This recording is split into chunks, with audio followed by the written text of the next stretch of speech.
Sir, team UDF ആണ് വിജയിച്ചു വന്നത്. ഞങ്ങൾക്ക് വലിയ ആത്മവിശ്വാസമുണ്ട്. ഇതൊക്കെയാണ് നമ്മൾ കേട്ടുകൊണ്ടിരുന്നത്. VD സതീശൻ മുഖ്യമന്ത്രിയായി. പക്ഷേ മന്ത്രിസഭാ രൂപീകരണം അത്ര എളുപ്പമല്ലല്ലോ. കടുകട്ടിയായിട്ട് മുന്നോട്ട് പോകുന്നു. എന്തായിരിക്കും സംഭവിക്കുക? മന്ത്രിസഭ രൂപീകരിച്ചു കഴിഞ്ഞാലും പ്രശ്നമുണ്ടാവും. എൻ്റെ ഓർമ്മയിൽ പെട്ടെന്ന് വരുന്നത് കരുണാകരനെ മുഖ്യമന്ത്രി സ്ഥാനത്ത് നിന്ന് എല്ലാവരും കൂടി ഓടിച്ചു കളഞ്ഞല്ലോ. ഉമ്മൻചാണ്ടി ഗ്രൂപ്പും ലീഗും KM മാണിയും മന്ത്രിസഭയുടെ കുറുമുന്നണിയും എല്ലാം കൂടി TN ജേക്കബ് എല്ലാവരും കൂടി ഒരു മുന്നണിയായി ചേർന്നിട്ട് കരുണാകരനെ ഇറക്കി കഴിഞ്ഞിട്ട് ഞാൻ കാണുന്നത് എന്താന്ന് വെച്ചാൽ, ആന്റണി മുഖ്യമന്ത്രിയായിട്ട് സത്യപ്രതിജ്ഞ ചെയ്തു. പക്ഷെ മന്ത്രിസഭാ രൂപീകരണം നടക്കുന്നില്ല. എന്താ സംഭവിച്ചതെന്ന് വെച്ചാൽ, കരുണാകരൻ്റെ ഗ്രൂപ്പിൻ്റെ മന്ത്രിസഭാംഗങ്ങളെ നിർദ്ദേശിക്കണമല്ലോ.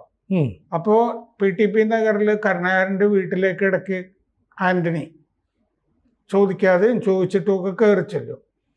അപ്പോൾ കരുണാകരൻ ആരെയും നിർദ്ദേശിക്കില്ല. പിന്നെ കരുണാകരൻ ചില മീറ്റിങ്ങിലൊക്കെ പങ്കെടുക്കുന്നുണ്ടാവില്ലേ പുറത്തുമൊക്കെ, അവിടെയൊക്കെ പോയി ഇങ്ങനെ കാത്തു നിൽക്കുകയൊക്കെ ചെയ്യും ആന്റണി. അപ്പോഴും മൈൻഡ് ചെയ്യില്ല. ഇങ്ങനെ ഇൻസൾട്ട് ചെയ്തുകൊണ്ടിരിക്കും കരുണാകരൻ ഈ ആന്റണിയെ. ആ ഇടയ്ക്ക് എനിക്ക് തോന്നുന്നത് എന്തോ ശൃംഗേരി ശങ്കരാചാര്യർ വന്ന അവിടെയും ഒക്കെ ആന്റണി വന്ന് നിൽക്കുന്നത് കണ്ടു. ഇങ്ങനെ എവിടെയെങ്കിലും വെച്ചിട്ട് ഒരു 4 പേരോ 2 പേരോ കരുണാകരനിൽ നിന്ന് വീണ് കിട്ടിയാൽ അവരെയും കൂടി മന്ത്രിസഭയിൽ എടുത്തിട്ട് പ്രശ്നം പരിഹരിച്ച് പോകാം എന്നൊക്കെ വിചാരിച്ചിട്ട് അങ്ങനെ 5-8 ദിവസം പോയി. ഞാൻ ആ സമയത്ത് മറ്റേ ആന്റണി വിളിച്ച് ചോദിക്കുകയും ചെയ്തു, നിങ്ങൾ എന്തിന് നിങ്ങൾക്ക് സൗകര്യമുള്ള അയാളുടെ ആളെന്ന് തോന്നുന്നവരെ നിങ്ങളുടെ കൂടെ ചേരുന്നവരെ എടുത്തങ്ങ് മുമ്പോട്ട് പോകുന്നതല്ലേ എൻ്റെ ശരി എന്നൊക്കെ ഞാൻ ഒരു ദിവസം ചോദിക്കുകയും ചെയ്തു. ഞാൻ ഈ പല സ്ഥലത്തും ഇങ്ങനെ ആന്റണിയെ കണ്ടപ്പോൾ കരുണാകരനിൽ നിന്ന് എന്തെങ്കിലും പ്രതീക്ഷിച്ച് പലയിടത്തും യാത്ര പോകുന്നതും ഒക്കെ നമുക്കറിയാമല്ലോ. അവസാനം കരുണാകരൻ നിർദ്ദേശിച്ചില്ല. എന്നിട്ട് കരുണാകരൻ്റെ കൂടെ നിൽക്കുന്നു എന്ന് തോന്നുന്ന ആളുകളുണ്ടല്ലോ, ഉദാഹരണത്തിന് CV പത്മരാജൻ, ഇങ്ങനത്തെ ആളുകളെ എടുത്തിട്ട് ഒരു മന്ത്രിസഭ ഉണ്ടാക്കുകയാണ് ആന്റണി ചെയ്തത്. ഈ ചെന്നിത്തലയുടെ ഈ നിലപാടുകൾ കണ്ടപ്പോൾ ഇതൊക്കെ ചെന്നിത്തലയ്ക്കും അറിയാമായിരിക്കുമല്ലോ കരുണാകരൻ ആന്റണിയെ വെള്ളം കുടിപ്പിച്ചത്. എന്നാ പിന്നെ നമ്മളെ കൊണ്ടാകുന്നത് സതീശനിട്ടും പണിയാം. കരുണാകരന്റെ ശിഷ്യനല്ലേ ചെന്നിത്തല. ഇതൊക്കെ കണ്ടപ്പോൾ ഒരു അത്രയ്ക്ക് വരില്ലെങ്കിലും കരുണാകരൻ്റെ അത്ര എന്തായാലും വരില്ലല്ലോ, കുറച്ച് വെള്ളം കുടിപ്പിക്കാന്നുള്ള ഒരു മട്ടിലാണ് ഈ പോക്ക് എന്നുള്ളത് വളരെ വ്യക്തമാണ്. അപ്പോൾ ഈ മന്ത്രിസഭയിലേക്ക് ഇപ്പോൾ ദീപദാസ് മുൻഷി പോയി സംസാരിച്ചപ്പോൾ ഞാൻ കഴിഞ്ഞ ദിവസം ഈ ചർച്ചയിൽ പറഞ്ഞല്ലോ, ഇയാൾക്ക് മന്ത്രിയാകാൻ പറ്റില്ലെങ്കിൽ സ്പീക്കറാകട്ടെ, അപ്പോൾ നിയമസഭാ സമ്മേളനം നടക്കുമ്പോഴെങ്കിലും സതീശൻ സർ എന്ന് വിളിക്കുമല്ലോ. ദീപദാസ് മുൻഷി പോയി ചെന്നിത്തലയോട് സംസാരിച്ചപ്പോൾ മന്ത്രി ആകണ്ട എങ്കിലൊരു സ്പീക്കർ ആയിക്കൂടെ എന്ന് ചോദിച്ചു ചെന്നിത്തലയോട്. അപ്പോൾ കേരളത്തിൽ ഇന്നത്തെ സാഹചര്യത്തിൽ അത് ശരിയായിരിക്കില്ല എന്നാണ് ചെന്നിത്തല പറഞ്ഞതെന്നാണ് അറിയുന്നത്. എന്ന് പറഞ്ഞാൽ അയാൾക്ക് മന്ത്രിയായി തന്നെ ഇരിക്കണം, പക്ഷെ ആ ഉപാധികൾ സെറ്റിൽ ചെയ്ത് പോകണമല്ലോ. കാരണം നേരത്തെ ഉമ്മൻചാണ്ടി മന്ത്രിസഭയിൽ വൈകിയാണ് ചേർന്നതെങ്കിലും മറ്റേ ആഭ്യന്തരമന്ത്രി സ്ഥാനത്ത് നിന്ന് തിരുവഞ്ചൂരിനെ മാറ്റിയിട്ട് ഇങ്ങനെ ആഭ്യന്തരം എടുത്തല്ലോ. അപ്പൊ അതിലെ ആഭ്യന്തരമായിരുന്നത് കൊണ്ട് അതിൽ കുറഞ്ഞു വല്ലതും എടുത്തു കഴിഞ്ഞാൽ നേരെ ടപ്പോന്ന് കീഴേക്ക് പോകുന്നതായിട്ട് അയാളുടെ അണികൾ ഉണ്ടല്ലോ തോന്നിപ്പോവും. അപ്പൊ അങ്ങനെ ഒരു പ്രശ്നമുണ്ട്. അപ്പൊ അതുകൊണ്ട് ആഭ്യന്തരം കിട്ടണം എന്നുള്ളതിൽ സെറ്റിൽ ഏതാണ്ട് അത് സമ്മതിക്കും തോന്നുന്നു. എങ്കിൽ ധനവകുപ്പ് സതീശൻ തന്നെ കയ്യിൽ വെക്കും. അങ്ങനെയാണ് അതിൻ്റെ. പക്ഷേ പ്രശ്നം എന്താന്ന് വെച്ചാൽ ഈ കീറാമുട്ടി വരുന്നത് ചെന്നിത്തല 4 പേരെ നിർദ്ദേശിച്ചിട്ടുണ്ട്. ചെന്നിത്തല മന്ത്രിയാകുന്ന കാര്യം പറയാതെ ചെന്നിത്തല 4 പേരെ നിർദ്ദേശിച്ചു. അത് IC ബാലകൃഷ്ണൻ, അൻവർ സാദത്ത്, ജ്യോതികുമാർ ചാമക്കാല, TJ വിനോദ്. അപ്പോൾ അങ്ങയുടെ ഗ്രൂപ്പിൽപ്പെട്ട ആളുകളുടെ പേരിങ്ങനെ പുറത്തു പറയുമ്പോഴെങ്കിലും അദ്ദേഹം നിർദ്ദേശിച്ചു എന്നുള്ള തോന്നൽ ഈ 4 പേർക്കും ഉണ്ടാവുമല്ലോ. അത്രയെങ്കിലും അവർക്ക് സമാധാനം ഉണ്ടാവും എന്ന് വിചാരിച്ചിട്ടായിരിക്കും ഇത്രയും പേരെ എടുക്കണം എന്ന് പറഞ്ഞാൽ. ഇതിൻ്റെ ഒത്തൊന്ന് ആലോചിച്ച് നോക്കും. IC ബാലകൃഷ്ണനെ എടുക്കുകയാണെങ്കിൽ വേറെ എത്ര പേര് കിടക്കുന്നുമില്ലേ? നമ്മുടെ ഇവിടുന്നുള്ള കുന്നത്തുനാട് സജീന്ദ്രൻ, പിന്നെ അനിൽകുമാർ, അതെ, ഇല്ലേ, തുളസി, ഇങ്ങനെ പല ആളുകളും കിടപ്പില്ലേ ആ കൂട്ടത്തിൽ നിന്ന്. അപ്പോ IC ബാലകൃഷ്ണൻ ബത്തേരിയിൽ നിന്നല്ലേ, അതെ, വയനാട്ടിൽ വയനാട്ടിൽ. അപ്പോ അൻവർ സാദത്തിന്റെ കാര്യവും പ്രശ്നമല്ലേ. അതെ. അൻവർ സാദത്ത് എറണാകുളത്ത് നിന്നാണ്, 5 തവണ MLA ആയ വ്യക്തി കൂടിയാണ്. അതെ, എറണാകുളത്ത് നിന്നാണ്. അപ്പൊ മുഖ്യമന്ത്രിയുടെ ഉണ്ട്. മറ്റേ കളമശ്ശേരിയിൽ നിന്ന് ഗഫൂർ വരിക എന്നിരിക്കട്ടെ, 5ാമത്തെ മന്ത്രിയായിട്ട്. പൊതുമരാമത്ത് വകുപ്പും അങ്ങയുടെ കയ്യിലായിരിക്കും എന്നുള്ളൊരു തോന്നലുണ്ട്. 5ല് വാശി പിടിച്ച് നിൽക്കുകയാണല്ലോ മറ്റേ ലീഗ്. അങ്ങനെയാണെങ്കിൽ അൻവർ സാദത്ത് ആവുന്ന പ്രശ്നം ഉദിക്കുന്നില്ലല്ലോ. ഇനി ഷാനിമോൾ ഉസ്മാൻ വരിക എന്നിരിക്കട്ടെ കോൺഗ്രസിൽ നിന്ന്, അപ്പോഴും ഒക്കെ അൻവർ സാദത്തിന് കീറാമുട്ടിയല്ലേ അത്. ഈ മതപരിഗണന ആണല്ലോ അതിൻ്റെ അകത്ത് വരുന്നത്. ജ്യോതികുമാർ ചാമക്കാല സാധ്യത വളരെ കുറവല്ലേ, മറ്റേ ആദ്യമായിട്ട് ജയിക്കുന്നു എന്നുള്ളത് കൊണ്ട്. TJ വിനോദ്, ഇതേ പ്രശ്നമല്ലേ TJ വിനോദിനും. വിനോദ് എറണാകുളത്ത് നിന്നുള്ള ആളല്ലേ, അപ്പൊ ഒരു സാധ്യതയും കാണുന്നില്ല. ലത്തീനാണെങ്കിൽ വേറെ ഉണ്ടല്ലോ അതിൻ്റെ അകത്ത്. അപ്പോ അതുകൊണ്ട് അതിനൊക്കെ വളരെ സാധ്യത കുറവുള്ള ആളുകളെയാണ് നിർദ്ദേശിച്ചു വെച്ചിരിക്കുന്നത്. അത് തന്നെ ഒരു കീറാമുട്ടിയാണ്. സാറേ, ഇപ്പം അതിനപ്പുറത്തേക്ക് നോക്കുമ്പോൾ KC വേണുഗോപാൽ വന്നപ്പോൾ KC വേണുഗോപാലിനെ വീട്ടിൽ പോയി VD സതീശൻ സന്ദർശിക്കുമെന്ന് പറഞ്ഞു. പക്ഷെ പിന്നെ നമ്മൾ കേൾക്കുന്നത് KC വേണുഗോപാൽ ആലപ്പുഴയ്ക്ക് പോകാനായിട്ട് ഒരുങ്ങുന്നു. അതായത് 43ഓളം MLA-മാരുടെ കടിഞ്ഞാണുണ്ടെന്ന് പറയുന്ന KC വേണുഗോപാൽ ഇവിടെ വീണ്ടും ഒരു സമ്മർദ്ദതന്ത്രം പ്രയോഗിക്കാനുള്ള നീക്കമായിരിക്കില്ലേ? VD സതീശൻ ഇന്നലെ പോയി രമേശ് ചെന്നിത്തലയെ കണ്ടു, ഇന്ന് വീണ്ടും പോയി കണ്ടു, 20 മിനിറ്റ് കൂടിക്കാഴ്ച നടത്തി. തിരിച്ചിറങ്ങി വന്നത് അത്ര സന്തോഷവാനായ ഭാവമൊന്നും ആയിരുന്നില്ല. ഇവിടെ KC വേണുഗോപാലും ഒരു കുരുക്ക് പണിയുകയാണോ? ഒരു സംശയമില്ല, KC വേണുഗോപാലും കരുണാകരന്റെ അരുമ ശിഷ്യനല്ലേ. KC വേണുഗോപാൽ എന്താണ് ചെയ്യാന്ന് വെച്ചാൽ, KC വേണുഗോപാല് അദ്ദേഹത്തിന്റെ ഗ്രൂപ്പിന്റെ മന്ത്രിമാരെ നിർദ്ദേശിക്കാൻ പോകുന്നില്ല. അതല്ലേ ഏറ്റവും വലിയ കെണി. അത് സാർ നേരത്തെ പറഞ്ഞ കരുണാകരൻ എന്ത് കാണിച്ചോ അത് തന്നെ കാണിച്ചു അല്ലേ. നിർദ്ദേശിക്കാൻ പോകുന്നില്ല, അതെനിക്ക് അറിയാവുന്ന കാര്യമാണ്. അപ്പോ അതിൻ്റെ അകത്തൊരു കാര്യമുണ്ടേ, KC വേണുഗോപാൽ നിർദ്ദേശിക്കേണ്ട കാര്യമില്ല. കാരണം 47 MLA-മാർ KC വേണുഗോപാലിന്റെ ആണെന്ന് മുകുൾ വാസനിക്കും മറ്റേ നിരീക്ഷകനും അജയ് മാക്കനും കൂടി എഴുതി റിപ്പോർട്ട് കൊടുത്തിട്ടില്ലേ. അപ്പോ ആരെ എടുത്താലും വേണുഗോപാലല്ലേ. അപ്പൊ ഏറ്റവും പരിഗണന കുറഞ്ഞ ആൾക്കാരെ വേണമെങ്കിലും സതീശന് സെലക്ട് ചെയ്യാമല്ലോ. ആരെ സെലക്ട് ചെയ്താലും വേണുഗോപാലിന്റെ ഗ്രൂപ്പിൽ നിന്നുള്ള ആളുകളെ. പിന്നെ സതീശൻ ഒരു വിശാല നിലപാട് ആണല്ലോ സ്വീകരിക്കുന്നതെന്ന് വരുത്തുന്നത്, അഭിനയിക്കുന്നത് അല്ലേ.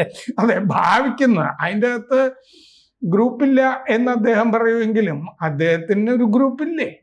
അദ്ദേഹം ഗ്രൂപ്പുള്ളതുകൊണ്ടാണല്ലോ ഇന്ന ആളുകളെയൊക്കെ നിർത്തി അദ്ദേഹം ജയിപ്പിച്ചിട്ടില്ലേ. അദ്ദേഹത്തിന്റെ ആളുകളെയൊക്കെ ഇവിടെ കൊച്ചിയിലൊക്കെ നിർത്തി ഷിയാസിനെയൊക്കെ ജയിപ്പിച്ചിട്ടില്ലേ. അപ്പൊ അദ്ദേഹത്തിന്റെ ഗ്രൂപ്പിന്റെ ആളുകളെ എടുക്കണം ഈ 11ന്റെ അകത്ത്. അപ്പൊ അങ്ങനെ വേണുഗോപാല് നിർദ്ദേശിക്കുന്നില്ല എന്നുള്ളത് കൊണ്ട് ഇതൊരു സൗകര്യമാണെന്ന് കരുതി ഈ 11 പേരില് ചെന്നിത്തലയുടെ ഒരു 1-2 പേര് അക്കോമഡേറ്റ് ചെയ്യുന്നു എന്ന് വെക്കേ. അപ്പൊ മന്ത്രിസഭയുടെ അകത്തൊരു ഭൂരിപക്ഷം വേണ്ടേ. ലീഗുകാരുടെ ഭൂരിപക്ഷം മാത്രം പോരല്ലോ. ലീഗുകാര് സതീശന്റെ കൂടെ നിൽക്കും, വേറെ നിവൃത്തിയില്ല. പക്ഷെ അപ്പൊ 5 മന്ത്രിമാര് അവരുടെ കൂടെ നിൽക്കുന്നിരിക്കട്ടെ, കോൺഗ്രസിന്റെ ഭൂരിപക്ഷം വേണ്ടേ. അപ്പൊ ഭൂരിപക്ഷം എന്ന് പറഞ്ഞാൽ ഗ്രൂപ്പില്ലാത്ത സതീശന്റെ ഗ്രൂപ്പിലെ ഒരു ഭൂരിപക്ഷം മന്ത്രിസഭയിൽ ഉണ്ടാക്കി വെക്കില്ലേ. വേണുഗോപാൽ നിർദ്ദേശിക്കാത്തപ്പോ അതാണ് വലിയ കുരുക്കായിട്ട് വരിക. പിന്നെ എന്ന് പറഞ്ഞാൽ എൻ്റെ ആളുകളെ എടുത്തിട്ടില്ല എന്നുള്ള പ്രശ്നം വരുമല്ലോ. 47 പേരുണ്ടായിട്ടും എന്റെ ഗ്രൂപ്പിൽ നിന്ന് ആളുടെ എടുത്തില്ല. അല്ല, ഇവിടെ ഇപ്പൊ രമേശ് ചെന്നിത്തലയ്ക്ക് താല്പര്യമുള്ളതെന്ന് പറയുന്ന 4 പേരുണ്ടാകുമ്പോൾ എടുക്കുന്ന ആള് പരമാവധി രമേശ് ചെന്നിത്തലയ്ക്ക് താല്പര്യമില്ലാത്ത ആളാണെങ്കിൽ, അല്ലെങ്കിൽ ഈ പറയുന്ന ഗ്രൂപ്പ് സമവാക്യങ്ങളെയൊക്കെ തന്നെ മറികടക്കാവുന്ന രീതിയിലുള്ള ഒരാളെയാണ് എടുക്കുന്നതെങ്കിൽ അതും VD സതീശന്റെ രാഷ്ട്രീയപരമായ ഒരു നീക്കമായിരിക്കില്ലേ? അത് നേരത്തെ ആന്റണിയുടെ കാര്യം പറഞ്ഞ അതാണ്, ഇതുമായിട്ട് സാമ്യമുള്ള ഒരു സാഹചര്യം എന്ന് പറയുന്നത് അതാണ്. അപ്പൊ ആന്റണി കരുണാകരന് വേണ്ടപ്പെട്ടതെന്ന് തോന്നുന്ന ആളുകളെ ആന്റണി പിക്ക് ചെയ്യുന്നു. ഇങ്ങനെ ആൾക്ക് മന്ത്രി പദവി തോന്നുകയാണ് ഇങ്ങനെ. അപ്പൊ അതുകൊണ്ട് അത്തരം ആളുകളെയൊക്കെ എടുത്ത് വെക്കുകയാണ്. അപ്പോ ആന്റണി കാണുന്നത് എന്താണെന്നറിയോ, കുറച്ച് കഴിയുമ്പോ ഇവര് എന്റെ ഗ്രൂപ്പിൽ വരുമായിരിക്കും എന്നും കൂടി തോന്നുന്ന ആളുകളെയാണ് എടുത്തു വെക്കുന്നത്. ആ, കരുണാകരന്റെ അധികാരം ഏതായാലും നഷ്ടപ്പെട്ടു പോയല്ലോ. അതെ പിന്നെ കരുണാകരന്റെ കൂടെ നിന്നിട്ട് അവർക്കും ആവശ്യമില്ലല്ലോ. കരുണാകരൻ കേന്ദ്രത്തിലേക്ക് പോയില്ല. അതെ അതെ അതെ. അപ്പൊ അങ്ങനെയും കൂടി ഈ ഗ്രൂപ്പ് മാറാൻ സാധ്യതയുള്ള പല ആളുകളും ഗ്രൂപ്പ് മാറിയില്ലേ ഇപ്പൊ. അതെ. ഷാഫി പറമ്പലിനെ പോലുള്ള ആളുകളൊക്കെ, ആ. സണ്ണി ജോസഫും ഒക്കെ ഗ്രൂപ്പും ചെറിയ തോതിലൊക്കെ മാറിയില്ലേ. അതെ. അപ്പൊ എന്ന് പറഞ്ഞ പോലെ ഈ മാറാൻ സാധ്യതയുള്ള ആളുകളെ ആണ് പിക്ക് ചെയ്യാൻ സാധ്യത. എന്ന് പറഞ്ഞാൽ സ്ട്രോങ് KC ഗ്രൂപ്പുകാരെ ആയിരിക്കില്ല. KCയുടെ വീട്ടിൽ തന്നെ ഇരിക്കുന്ന കുറെ ആളുകളില്ലേ. ഇപ്പൊ KC വന്നു, KC സണ്ണി ജോസഫ് പോയി കണ്ടല്ലോ. അതെ. സണ്ണി ജോസഫ് ഒക്കെ പോയി കണ്ട് ഓരോരുത്തരും മുറുക്കുകയാണല്ലോ ചെയ്യുക. അതെ. പോയി അവരിങ്ങനെ കണ്ടോ ചെയ്യുന്നത്. അവരുടെ എന്ന് പറഞ്ഞാൽ അപ്പുറത്തെ കാര്യങ്ങൾ ഇങ്ങോട്ട് പറഞ്ഞു കൊടുക്കുകയാണല്ലോ ചെയ്യുക. പണ്ട് ഈ കരുണാകരൻ എന്ത് പറ്റി? കരുണാകരൻ ചികിത്സയ്ക്കും ഒക്കെ കയച്ച് സഹായമൊക്കെ കൊടുത്തിരുന്ന ആളല്ലേ KV Thomas. KV Thomas group മാറിയില്ല. മാത്രമല്ല കരുണാകരന്റെ വീട്ടിൽ നടക്കുന്ന ഗ്രൂപ്പ് യോഗമില്ലേ, അവിടുത്തെ കാര്യമൊക്കെ അപ്പൊ തന്നെ ചോർത്തി ഇപ്പുറത്ത് കൊടുത്തുകൊണ്ടിരുന്നു തോമസ്. അങ്ങനെയായിരുന്നു. അപ്പൊ ഇതിന്റെ അകത്ത് സംഭവിക്കുന്നത് മനസ്സിലായില്ലേ? ക്യാബിനറ്റിന്റെ അകത്തൊരു കുറുമുന്നണി രൂപപ്പെടും. അതാണ് ചെന്നിത്തലയുടെ ആളുകൾ. അത് അങ്ങനെയാണെങ്കിൽ സർക്കാരിന്റെ സ്മൂത്ത് ആയിട്ടുള്ള പോക്കിന് അത് വലിയ വിലങ്ങുതടിയാവും. അതാണ്. അതായത് ഈ ക്യാബിനറ്റിന്റെ അജണ്ടയൊക്കെ തീരുമാനിക്കുമ്പോൾ നമുക്ക് ആ ക്യാബിനറ്റ് യോഗത്തിന്റെ ഇപ്പൊ ബുധനാഴ്ചയാണ് ക്യാബിനറ്റ് യോഗം എന്ന് വെച്ച് കഴിഞ്ഞാൽ നമുക്ക് ചൊവ്വാഴ്ച വൈകുന്നേരം ആകുമ്പോൾ ഓരോ മന്ത്രിക്കും അജണ്ട കിട്ടും. അപ്പൊ ഈ അജണ്ടയെ ചൊല്ലിയൊക്കെ ഇത് നമ്മൾ ക്യാബിനറ്റിൽ തീരുമാനിക്കണമായിരുന്നു, മറ്റേത് നമ്മൾ തീരുമാനിക്കണമായിരുന്നു. ഇപ്പോൾ EK നായനാർ തന്നെ എന്നോട് പറഞ്ഞിട്ടുള്ള, EK നായനാർ ക്യാബിനറ്റ് യോഗത്തിന് വന്നു കഴിഞ്ഞാൽ പത്രപ്രവർത്തകരെ ബ്രീഫ് ചെയ്യുമ്പോൾ ഇങ്ങനെ താഴേക്ക് ഇങ്ങനെ നോക്കുന്നത് കാണാം. അപ്പം ഞാൻ അങ്ങേരോട് ചോദിച്ചു, നിങ്ങൾ എന്താ ഈ താഴേക്ക് നോക്കുന്നത് ഈ ഡിസിഷനൊക്കെ പറയുമ്പോൾ നമ്മളോട്? അപ്പോൾ അതെന്താന്ന് വെച്ചാൽ VS ഇല്ലേ സെക്രട്ടറി ചില തീരുമാനങ്ങൾ എടുക്കണം എന്ന് പറഞ്ഞിട്ട് കൊടുത്തയച്ചിട്ടുണ്ട്. അത് ചെയ്തിട്ടുണ്ടോ എന്നുള്ളത് നോക്കുകയാണ്. അത് പറയുന്നുണ്ടോ എന്ന് എന്ന് പറഞ്ഞതുപോലെ ഈ അജണ്ട ഉണ്ടല്ലോ, ക്യാബിനറ്റ് അജണ്ട, ക്യാബിനറ്റിൽ എന്ത് ഡിസിഷൻ എടുക്കണം എന്നുള്ള കാര്യത്തിൽ ആ ഗ്രൂപ്പുകൾ അവരുടേതായ താല്പര്യങ്ങൾ കൊണ്ടുവരും. ലീഗിൻ്റെതായ താല്പര്യം കൊണ്ടുവരും. അപ്പൊ ഇതൊക്കെ അനുസരിച്ചിട്ടായിരിക്കും ക്യാബിനറ്റിന്റെ അജണ്ട നിശ്ചയിക്കേണ്ടി വരുന്നത്. എന്ന് പറഞ്ഞാൽ എന്താണ്, VD സതീശൻ എന്ന് പറഞ്ഞ ആളെ ഇവര് മൂക്കുകയറ് എപ്പോഴും ഇട്ടുകൊണ്ടിരിക്കും. പിന്നെ പരസ്യമായിട്ട് കോൺഗ്രസ് അല്ലേ, അവരവരുടെ അഭിപ്രായ വ്യത്യാസങ്ങൾ ഭിന്നത പരസ്യമായിട്ട് ഇങ്ങനെ പറഞ്ഞുകൊണ്ടിരിക്കും. ഇപ്പൊ തന്നെ കണ്ടില്ലേ അടി. മറ്റേ കേന്ദ്രം ഇടപെട്ടിട്ട് നിങ്ങൾ 3 പേരും കൂടി പോയിട്ട് ഇത് നിർത്താൻ പറഞ്ഞില്ലേ എന്ന് പറഞ്ഞ പോലത്തെ ഒരു സാഹചര്യത്തിലേക്ക്. മാത്രമല്ല ഈ സതീശൻ പറയുന്നത് പോലത്തെ ഒരു വിഷൻ നടപ്പാക്കാവുന്ന ആളുകളല്ലല്ലോ ഈ മന്ത്രിമാരായിട്ട് വരുന്ന ആളുകൾ. ആണോ? അല്ല. ഇന്നലെ പേര് പറയുമ്പോഴാണ് ഞാൻ നോക്കുമ്പോൾ ഇവരാരും എന്തെങ്കിലും ഒരു വിഷനുള്ള ഒരു സ്പെഷ്യലൈസേഷൻ ഏതെങ്കിലും തരത്തിലുള്ള ഗ്രൂപ്പ് കളിച്ചിട്ടുണ്ട് എന്നുള്ളതല്ലാതെ യാതൊരുവിധ പ്രശ്നമുണ്ട്. ഇത് കഴിഞ്ഞിട്ട് ഇനി വരാൻ പോകുന്ന വേറെ പ്രശ്നങ്ങളുണ്ട്. KPCC പ്രസിഡന്റ് സ്ഥാനം വേറെ ചർച്ച ചെയ്യേണ്ടതാണെങ്കിലും നമുക്ക് ഇതിൻ്റെ അകത്ത് അത് പറയാം. MP-മാരായ ബെന്നി ബെഹനാൻ, കൊടിക്കുന്നിൽ സുരേഷ്, ആന്റണി, ഷാഫി പറമ്പിൽ, ഇതിന് പുറമെ ജോസഫ് വാഴക്കനെ ഒഴിവാക്കിയതാണല്ലോ KC വേണുഗോപാലൊക്കെ കൂടി ഏറ്റുമാനൂരിന്ന്. അപ്പോ അങ്ങനെ VD സതീശനായതുകൊണ്ട് ബെന്നി ബെഹനാൻ തട്ടിപ്പോവും, എറണാകുളം അല്ലേ എന്ന് നമുക്ക് വിചാരിക്കാം. പിന്നെ ആന്റണിയുടെ പേര് മുമ്പും ഉയർന്നു വന്നാണ്. സണ്ണി ജോസഫ് മാറിയാൽ തെരഞ്ഞെടുപ്പ് കാലത്ത് തന്നെ ആന്റണി വരാവുന്നതായിരുന്നു. ഇപ്പൊ ഏറ്റവും ഒടുവിൽ KC പറയുന്നത് ഈ VD സതീശന്റെ സർക്കാരിന്റെ പൂർണ്ണ പിന്തുണയാണ്, പാർട്ടി തീരുമാനം എന്താണോ അതിൽ അടിയുറച്ച് നിൽക്കുമെന്നാണ് KC. സാറ് പറയുന്നതിന് കൃത്യമായിട്ട് വായിച്ചെടുക്കാം. അതായത് എൻ്റെ മന്ത്രിമാർ ആരൊക്കെയാണെന്ന് നിശ്ചയിക്കില്ല, പാർട്ടി പറയുന്നതിന് അടിയുറച്ച പിന്തുണ, VD സതീശൻ മന്ത്രിസഭയ്ക്ക് പിന്തുണ. ഇത് പറഞ്ഞിട്ട് വേണം സതീശന് മാധ്യമങ്ങളുടെ മുമ്പിൽ എൻ്റെ അടുത്ത് KC ഇത്തരം കാര്യം പറഞ്ഞു പറയാൻ. ഇപ്പോൾ ഒടുവിൽ VD സതീശൻ വന്ന് മാധ്യമങ്ങളോട് അക്കാര്യം വിശദീകരിച്ചു. സണ്ണി ജോസഫ് പറഞ്ഞത് എന്താന്ന് വെച്ച് കഴിഞ്ഞാൽ, ഞാനും മറ്റേ VD സതീശനും മറ്റേ ദീപ മുൻഷിയും എല്ലാം കൂടി ഇരുന്നത് ചർച്ച ചെയ്തിട്ട് പിന്നെ KC വേണുഗോപാലുമായിട്ടും ചർച്ച ചെയ്യും എന്ന് സണ്ണി ജോസഫ് പറഞ്ഞിരുന്നു. അപ്പോൾ ഞാൻ മനസ്സിലാക്കിയിട്ടുള്ളത് കെ സി വേണുഗോപാലിൻ്റെ നോമിനികളെ നിർദ്ദേശിക്കാൻ പോകുന്നില്ല എന്നുള്ളതാണ്. നിർദ്ദേശിക്കുന്നില്ല എന്നുള്ളതാണ് ഏറ്റവും വലിയ അപകടകരമായ സാഹചര്യം. അതാണ് ഞാൻ നേരത്തെ ആന്റണിയെ കരുണാകരൻ കൈകാര്യം ചെയ്തൊരു രീതി ഉണ്ടല്ലോ, അതാണ് ചെന്നിത്തലയ്ക്കും കെ സി വേണുഗോപാലിനും മാതൃക. ഗുരുവിൻ്റെ ഓർമ്മകൾ അവരുടെ ഉള്ളിൽ നല്ല ജോറായിട്ട് ഓളം വെട്ടുന്നുണ്ടാവും. അപ്പോൾ മന്ത്രിസഭയുടെ അകത്ത് കുറുമുന്നണിയും ഉണ്ടായിരിക്കും. കൂടുതൽ വാർത്തകളും വിശേഷങ്ങളും നിങ്ങളിലേക്ക് എത്താൻ ABC മലയാളം സബ്സ്ക്രൈബ് ചെയ്യുക, ബെൽബട്ടനും അമർത്തുക.